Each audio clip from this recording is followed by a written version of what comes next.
ہمارے معاشرے میں سب سے بڑا نقصان منفی سوچ کا ہے. یار ہر بندے ڈاکو ہے، ہر بندے چور ہے، ہر مولوی دکاندار ہے، ہر پیری جھوٹا ہے، ہر سیاستدانی کرپٹ ہے.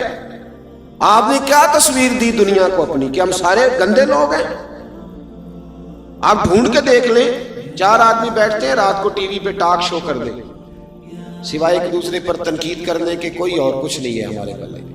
اور جب وہ ٹاک شو ختم ہوتا ہے تو سوائے منفی ذہن کے ہمارے پاس کچھ نہیں بچتا.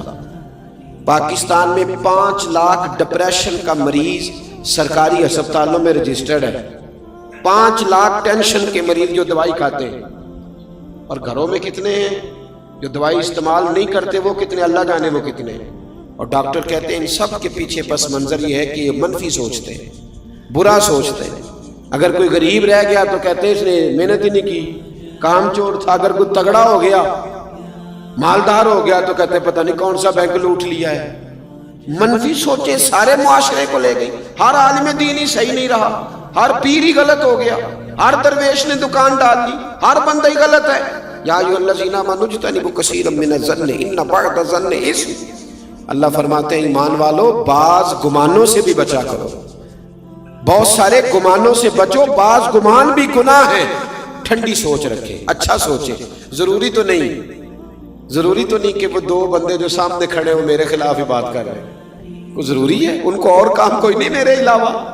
میں کیوں یہ سوچتا ہوں؟ بری سوچ نے ہمارا کوئی دوست نہیں رہنے دیا، ہمارا کوئی تعلق والا نہیں رہنے دیا. بری سوچ نے ہر شخص ہی ہمیں برا لگتا ہے، ہر شخص ہی. خدا را غور فرمائیں. لیکن نا اماں بچے کو پیدا کرتی ہے، پالتی ہے، جوان کرتی ہے، خود بہو لے کے آتی ہے. پھر وہی اماں اگر 10 منٹ اپنے بیٹے کو اب اس کی بیوی کے پاس سے اٹھا کے لاتی ہے نا کہ بیٹے ادھر آ 2 منٹ میری بات سن، تو بہو سوچنے لگ جاتی ہے میرے خلاف ہی پراپیگنڈا ہو رہا ہے.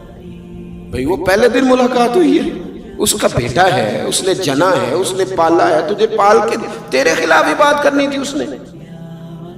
اپنے گھر میں مثبت سوچ کو پروان چڑھائیں، مثبت سوچ. اور جہاں تک ساس کا تعلق ہے، ہم تو بچپن سے بچی کو کہتے ہیں کہ ساس ظالم ہوتی ہے. کہتے نہیں ہم؟ جب تو جائے گی سسرال تو لاگ پتہ جائے گا. کیوں؟ ساس ڈائن ہوتی ہے، کھا جائے گی وہ. کیوں مثبت سوچ نہیں دیتے؟ اور اگر کبھی اماں کے پاس بیٹا بیٹھا ہے تو بیٹی آئی ہے، بہو آئی ہے، اس نے کہا ذرا 2 منٹ میری بات سننا. بھی میاں بیوی کی بہت ساری پرائیویسی ہوتی ہے. ان کی زندگی ہن لباس لکم وانتم لباس لہن، ایک دوسرے کا پردہ ہوتے ہیں. سمجھ آ رہی ہے نا میری باتوں کی؟ اب اگر کبھی لے گئی بیوی اٹھا کے خامد کو تو اماں کہتی ہے بس میرے خلاف ہی بات ہونے لگی. اتنا منفی ذہن. اور یہ ہم نے بنایا ہے. ذہنوں کو مثبت کریں، اچھا سوچیں، اچھی سوچ کو پروان چڑھائیں.